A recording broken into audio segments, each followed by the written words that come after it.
Hi friends, മാലാഖമാർ എത്ര മനോഹരമായ പദമാണ്.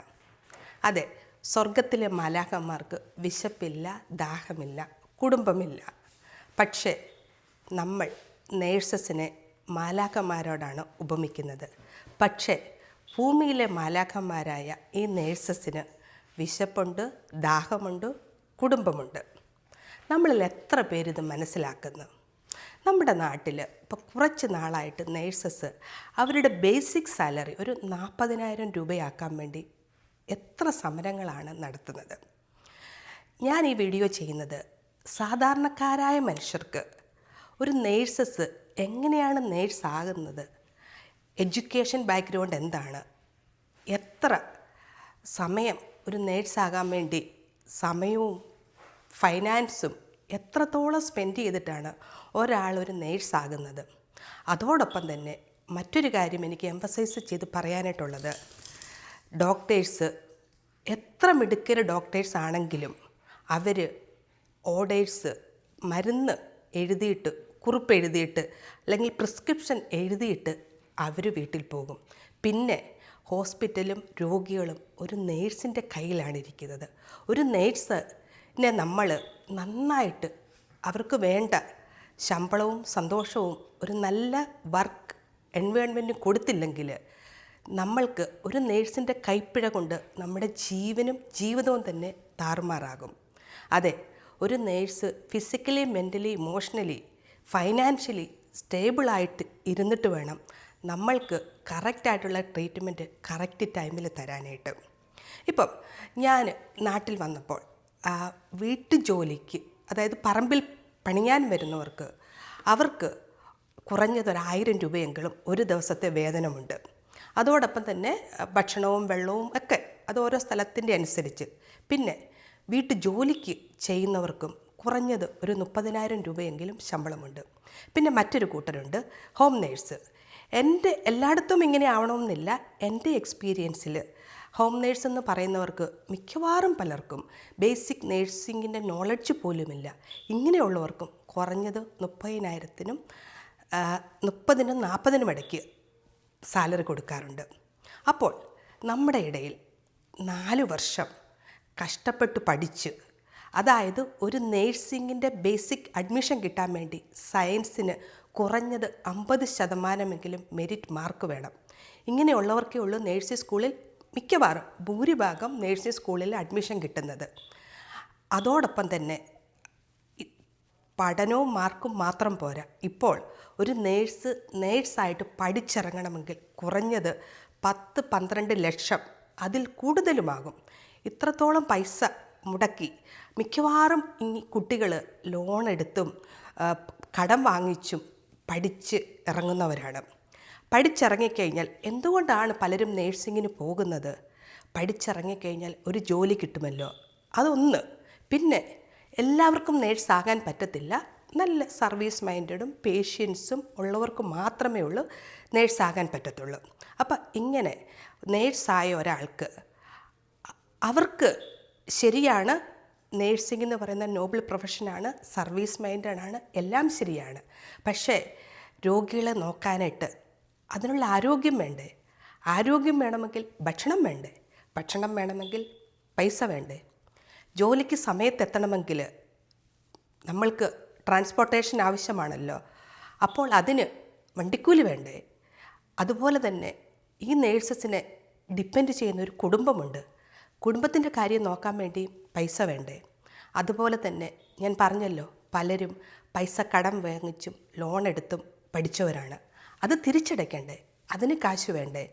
അപ്പോൾ ഒരു നേഴ്സിന് അവർക്ക് ഒരു മിനിമം വേതനം കിട്ടേണ്ടത് അത്യാവശ്യമല്ലേ? ഞാൻ നിങ്ങളോട് ചോദിക്കുവാണ്, പൊതുജനങ്ങളായ നിങ്ങൾ തീരുമാനിക്കുക. ഒരു നേഴ്സിന് മിനിമം വേതനം എൻ്റെ അഭിപ്രായത്തിൽ 40,000 തന്നെ വളരെ കുറവാണ്. ഗവൺമെൻറ് ഹോസ്പിറ്റലൊക്കെ നേഴ്സസിന് നല്ല സാലറി കിട്ടുന്നുണ്ട്. നമ്മൾ ഗവൺമെൻറ് ഹോസ്പിറ്റലിൽ പോകാതെ പ്രൈവറ്റ് ഹോസ്പിറ്റലിൽ എന്തുകൊണ്ടാണ് പോകുന്നത്? ബെറ്റർ കെയറിന് വേണ്ടി. ആ ബെറ്റർ കെയറിന് നമ്മൾ നന്നായിട്ട് പേ ചെയ്യുന്നില്ലേ? ഒരു ഗവൺമെൻറ് ഹോസ്പിറ്റലിൽ കൊടുക്കേണ്ട പൈസയേക്കാളും കൂടുതൽ എത്ര ലക്ഷങ്ങളാണ് നമ്മൾ മാനേജ്മെൻ്റായിട്ടുള്ള പ്രൈവറ്റ് ഹോസ്പിറ്റലിൽ നമ്മൾ ചെല്ലുമ്പോൾ നമ്മുടെ ട്രീറ്റ്മെൻറ്റിന് വേണ്ടി ചിലവിടുന്നത്. അപ്പോൾ ആ ട്രീറ്റ്മെൻറ്റിന് വേണ്ടി നമ്മൾ ചിലവിടുമ്പോൾ നമ്മൾ ഒരു ബെറ്റർ കെയറാണ് അവിടെ പ്രതീക്ഷിക്കുന്നത്. അതെ, ആ ബെറ്റർ കെയർ എപ്പോഴും ഒരു നേഴ്സിൻ്റെ കൈകളിൽ കൂടിയാണ് വരുന്നത്. അപ്പോൾ നമ്മൾക്ക് നല്ല കെയർ കൂടുതലായിട്ട് കിട്ടാൻ വേണ്ടി ആ നേഴ്സസിന് നല്ലൊരു വേതനം കിട്ടേണ്ടത് ആവശ്യമല്ലേ? ഇത് പല കാര്യങ്ങൾക്കായിട്ട് നമുക്ക് ചിന്തിക്കാം. നേഴ്സിൻ്റെ എഡ്യൂക്കേഷൻ കൊണ്ടും അതുപോലെ തന്നെ നമ്മൾക്ക് ബെറ്റർ കെയർ കിട്ടാൻ വേണ്ടി അതെ നേഴ്സസിന് ഒരു നല്ല സാലറി കൊടുക്കേണ്ടത് ആവശ്യമാണ്. പിന്നെ എന്നോട് പലരും ചോദിച്ചു എന്തുകൊണ്ടാണ് അമേരിക്കയിൽ പോയത് എന്ന്. അതെ, ഒരു നേഴ്സായ ഞാൻ അമേരിക്കയ്ക്ക് പോകാനുള്ള ഒന്നാമത്തെ കാരണം എനിക്ക് എൻ്റെ ഫീൽഡിൽ, ഈ നേഴ്സിംഗ് ഫീൽഡിൽ ആവശ്യത്തിനുള്ള റെസ്പെക്റ്റ് എനിക്ക് ഇവിടെയാണ് കിട്ടിയത്. ഞാൻ ഇന്ത്യയിൽ നേഴ്സായിട്ട് ജോലി ചെയ്യുമ്പോൾ പലപ്പോഴും എനിക്ക് നേഴ്സാണെന്ന് പറയാൻ പോലും മടിച്ച സന്ദർഭങ്ങളുണ്ട്. അതേപ്പറ്റിയൊക്കെ ഞാൻ പിന്നീട് വിശദമായിട്ട് പറയാം. പക്ഷേ ഇവിടെ അമേരിക്കയിൽ അതുപോലെ തന്നെ ഞാൻ ദുബൈയിലും വർക്ക് ചെയ്തിട്ടുണ്ട്. അവിടെയും ഇന്ത്യയെക്കാളും കുറച്ചും കൂടെയൊക്കെ റെസ്പെക്റ്റ് ഉണ്ട്.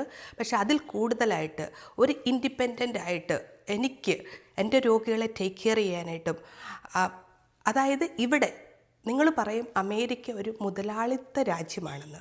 പക്ഷേ അമേരിക്ക ഒരു മുതലാളിത്ത രാജ്യമാണെങ്കിലും മുതലാളികളെയും തൊഴിലാളികളെയും ഈക്വലായിട്ട് കണ്ട് ഓരോ ജോലിക്കും അതിൻ്റേതായ, ഓരോ പ്രൊഫഷനും അതിൻ്റേതായിട്ടുള്ള യുണീക്ക്നെസ് ഉണ്ട്. ഓരോന്നിനും അതിൻ്റേതായിട്ടുള്ള റെസ്പെക്റ്റ് കൊടുക്കുന്ന ഒരു രാജ്യമാണിത്. അതാണ് ഞാൻ ഏറ്റവും ആദ്യമായിട്ട് ഇവിടെ നേഴ്സായിട്ട് ജോലി ചെയ്യാൻ ഏറ്റവും ആദ്യമായിട്ട് ഞാൻ ഇഷ്ടപ്പെടുന്നത്. എനിക്കിവിടെ ഒരു നേഴ്സായിട്ട് കിട്ടുന്ന റെസ്പെക്റ്റാണ് എൻ്റെ രോഗികളുടെ കയ്യിൽ നിന്നും, എൻ്റെ കൂടെ ജോലി ചെയ്യുന്നവരുടെ കയ്യിൽ നിന്നും, ഡോക്ടേഴ്സിൻ്റെ കയ്യിൽ നിന്നും, എല്ലാവരുടെ കയ്യിൽ നിന്നും കിട്ടുന്ന റെസ്പെക്റ്റ്. രണ്ടാമത്തെ കാര്യം ശരിയാണ്, ഫൈനാൻസ്. എനിക്ക് ഇവിടെ കിട്ടുന്ന ഇത്രയും ശമ്പളം വേണ്ട, ഇതിൻ്റെ പകുതിയും വേണ്ട. നാട്ടിൽ ഒരുവിധം സാമാന്യം ജീവിക്കാനായിട്ടുള്ള ഒരു സാലറി കിട്ടുവാണെങ്കിൽ ആർക്കാണ് സ്വന്തം നാട് വിട്ടു പോകാൻ ആഗ്രഹമുള്ളത്?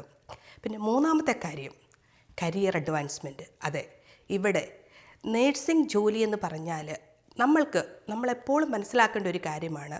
എന്നും നമുക്ക് ബെഡ് സൈഡിൽ ഒരുപക്ഷെ ഓടി നടന്ന് ജോലി ചെയ്യാൻ ആഗ്രഹമുണ്ടായിരിക്കും. ചിലപ്പോൾ നമ്മൾക്ക് അതിനുള്ള ആരോഗ്യം കാണത്തില്ല.